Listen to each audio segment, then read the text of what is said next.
ကြောင်းလွန်ခဲ့သည်များအဆက်ကွဲကစမိုင်းတို့အိမ်အကျွေးနဲ့သိမ်းခံရတဲ့အကြောင်းရင်းမှန်စမိုင်းကတော့မြန်မာပြည်မှာဘယ်သူမှလိုက်မမီအောင်ချမ်းသာတဲ့သူဖြစ်ဝင်ကြွားနေခဲ့တာပါဒါပေမဲ့ပြီးခဲ့တဲ့ရက်မှာတော့စမိုင်းတယောက်ကြောင်းလီခဲ့သည်များအဆက်ကွဲနေရတာဖြစ်ပါတယ်အကြောင်းရင်းကတော့စမိုင်းကချမ်းသာလွန်းသူဖြစ်ဟစ်ကြွားခဲ့ပြီးမှတစ်ဖက်မှာဘန်စီကနေအကျွေးသိမ်းခံရမယ့်အကြောင်းတင်လာခဲ့တာကြောင့်မှစမိုင်းတို့ကိုမြန်မာပြည်ကလူအများကအဓိကအားကျရတဲ့အကြောင်းကတော့ American California မှာချမ်းသာသူတွေတောင်မဝင်နိုင်တဲ့အင်ဂျီကိုပိုင်ဆိုင်ထားတာကြောင့်မှစမိုင်းတို့က2022ခုနှစ်မှာမြန်မာပြည်ကနေပြောင်းရွှေ့ကကမ္ဘာကျော်ဆယ်လီတဦးဖြစ်တဲ့ Jeffree Star စီကနေဒေါ်လာ 16.8 တန်းရှိတဲ့အိမ်တစ်လုံးကိုဝယ်ယူခဲ့တာပါ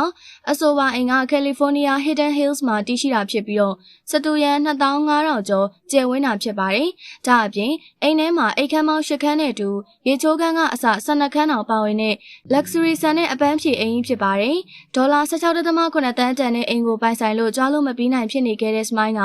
အခုချိန်မှာတော့အဆိုပါအိမ်ကိုအကျွေးနဲ့သိမ်းခံရတော့မယ့်အလားဖြစ်နေရပါ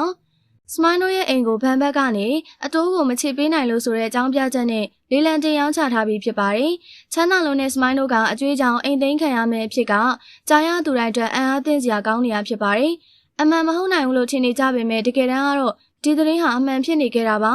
စမိုင်းတို့ကအစားကလေးကအဆိုပါအိမ်ကြီးကိုအကျွေးနဲ့ဝယ်ယူထားတာဖြစ်ပြီးတော့အခုချိန်ထိအိမ်ရဲ့အကျွေးကမကြေသေးပါဘူးအိမ်ကိုဗန်ဘက်ကနေချေးယူကဝယ်ယူထားတာဖြစ်ပြီးတော့လစဉ်ကြီးနဲ့အတိုးကိုပုံမှန်ပေးနေရတာဖြစ်ပါတယ်။ဒါကိုစမိုင်းတို့ဘက်ကနေလစဉ်ကြီးကိုမပေးတာ9လတောင်ရှိနေပါပြီ။ဒီ9လအတွင်းမှာအတိုးကလည်းမပေးတဲ့အတွက်ဘဏ်ကနေသတ်မှတ်ထားတဲ့စည်းကမ်းအရအခုလိုလုပ်လိုက်တာဖြစ်တယ်လို့သိရပါတယ်။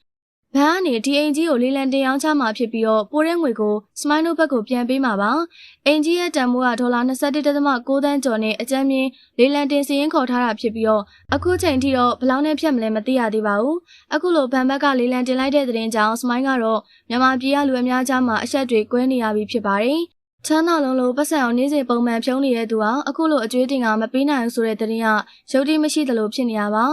စမိုင်းတို့ကအရင်မချမ်းသာပဲချမ်းသာတဲ့ပုံစံဆောင်နေရလားလို့လည်းထင်ကြေးပေးနေကြပါပြီစမိုင်းကတော့ဒီကိစ္စနဲ့ပတ်သက်ပြီးအဆက်ကွဲတာကိုပြန်ဖက်စေမလားအိမ်ကြီးကနေဖယ်ပေးရတော့မလားဆိုတာစောင့်ကြည့်ရမှာပါစမိုင်းတို့ကတိတ်ကိုချမ်းသာလုံးလို့အလုပ်တွေလည်းတိတ်လုံးမပြပဲကဘာကျော်တဲ့ပွဲတွေသွားကတုံးဖြုံးနေတတ်တာပါ branded တွေဆိုလဲတစ်ဆိုင်လုံးအပြတ်ငားတဲ့အထိကိုဝယ်ယူတာပါ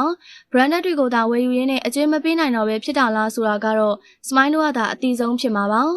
အတုံးနဲ့အဖြုံးမသိရင်ဘလောက်ပဲချမ်းသာပါစေအချိန်မရွေးစင်းရနိုင်နေဆိုတာကအခုချိန်မှာစမိုင်းတို့အတွက်အတိတရားရစရာတစ်ခုဖြစ်တော့မှာပါ